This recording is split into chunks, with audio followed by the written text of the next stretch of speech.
Yeah, I'm excited that I finally got to move. Got to move from New York. It was, I was able to move because my grandmother passed away. She was 90, she was very controlling. And when she finally went, you know, my friends, I had to explain. She said, well, what happened? I said, I had to go to her house. You know, she had her funeral clothes laid out. She said, that's so sad. You mean she knew it was coming? I said, no, we're Sicilian. She's been planning her death since 1972. You know what I mean? And my grandmother was excited. You know, Sicilians live to die. That's their big to-do. She would take me through the house as a child every time I visited her.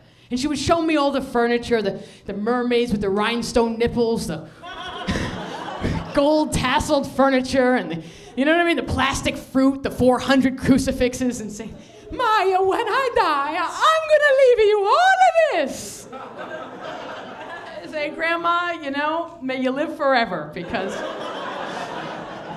we don't need any of this stuff. But she died, and she actually left me like 400 Jesuses.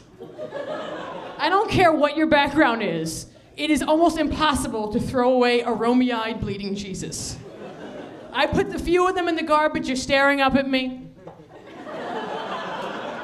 Why have you forsaken me? I'm like, all right, I'll take you out. The guilt. I moved to Los Angeles 3,000 miles with a box of Jesuses. Thank God I had Mexican neighbors, because they make for great Christmas gifts.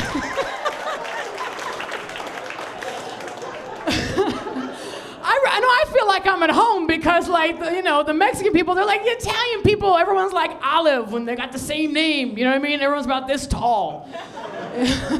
And my grandparents, they were very old world. They didn't want to learn the language when they came here, no matter what. The only thing I could understand my grandfather saying was, like, in every story, someone was missing a limb. Like, that's pretty much what I'd make out. Every story is like, Maija, I go to Rome, and I tell the guy I'm a Giuseppe DiGiorgio. I said, okay. So, yeah, I tell him Giuseppe. He says, I don't know you. I said, your cousin Gino sent to me. Gino who missed the ear? No. Gino who missed the leg.